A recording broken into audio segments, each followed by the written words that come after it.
On any given day, domestic violence programs in Maryland are seeing 1,000 clients. The topic is on the agenda in this session of the Maryland General Assembly. What constitutes domestic violence? Attorney and legal clinic director at the House of Ruth, Dorothy Lennig, joins us to tell us more. Welcome, Dorothy. Thanks so much. Welcome. We appreciate you being here. And first, before we get to the legislation, let's just talk about what constitutes domestic violence, because it's really it varies, right? Well, when we talk about domestic violence, we're really talking about intimate partner violence. So at the House of Ruth, we think of it as a pattern of assaultive and controlling behavior that one adult intimate does to another. So we're not so much talking about child abuse or elder abuse, but we're really talking about abuse from one adult intimate to the other. Okay. Will lawmakers pass legislation for a permanent protective order? I think that's what we're talking about now, right? You want to get it to that point. Well, this year, the governor and the lieutenant governor put in their legislative package 3 really important domestic violence bills. One is to lower the standard of proof in a protective order. One is to make a permanent protective order a little bit easier to get. And the third would make it a crime to commit an act of violence in front of domestic violence in front of a child. Okay. So those are all on the agenda right now. What are the chances of a permanent order being put into law? And also, what are the advantages of having a permanent protective order? Well, currently, in a very, very limited situation, a victim of domestic violence can get a permanent protective order. And what this bill would do would be to expand that by a little bit. So now, generally, a protective order is for a year, sometimes 2 years. It can be extended sometimes for 2 years. But to get a permanent protective order, the respondent has to commit a certain crime, certain kinds of crimes, and actually serve 5 years in prison. Okay. Under the proposed changes, it would add second-degree assault to that list, and an awful lot of domestic violence is second-degree assault. And what we're proposing is that instead of having to serve 5 years, they would just have to be sentenced to 5 years. Gotcha. So how do you help victims determine which order to seek?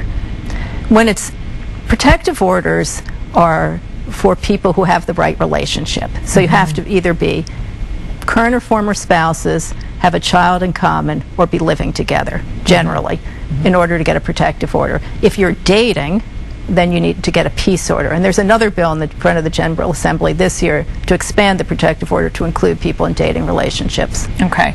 It all makes sense to me that this would be put into law. Why is there opposition to it? Well, one of the bills is the bill to reduce the standard of proof in protective orders. I think there's some concern that it'll make it too easy to get a protective order. Okay. Interestingly, we're the only state in the entire country that still has this higher standard of proof. So I don't think we'd be out on a limb to reduce the standard of proof.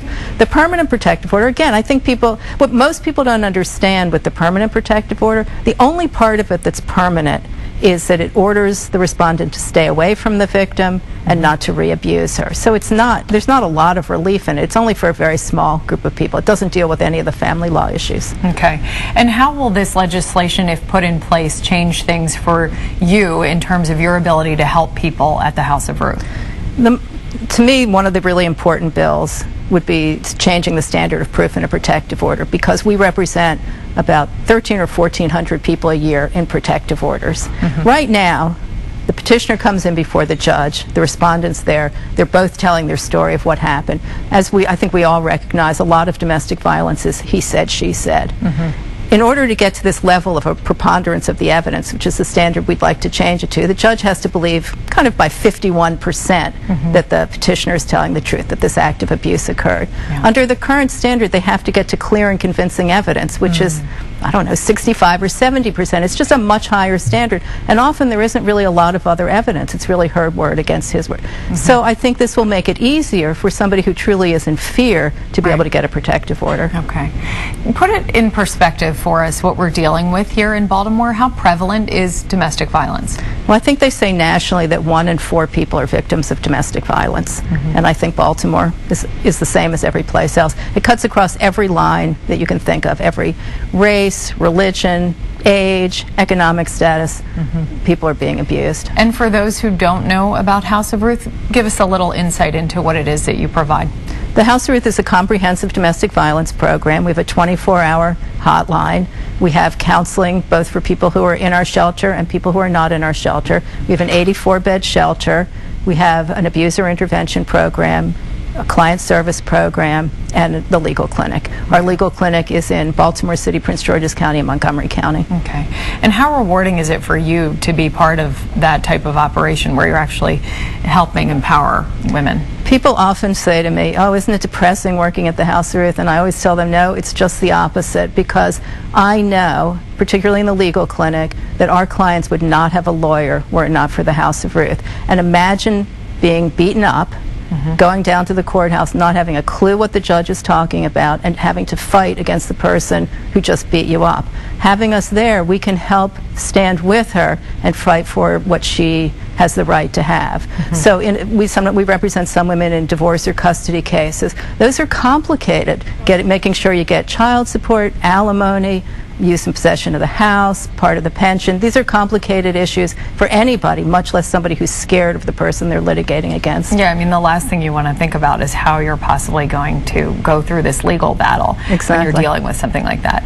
Any advice for women who might be watching this show who are going through this? One of the hardest things that I hear from women when I talk to them about why they didn't call the House of Ruth, I often will say to somebody, is there anything we could do differently that would make you want to call the House of Ruth? And what women have said to me over and over again is, I didn't think what was happening to me was bad enough to use the House of Ruth services. And I just want women to know it's bad enough. Call us. There's something we can do for you. You may not get every service we have, but there's something we can do for you. Right, that's a really important point. Good advice. Thank you so much. We appreciate your insight. You're welcome. Nice meeting you. And stay with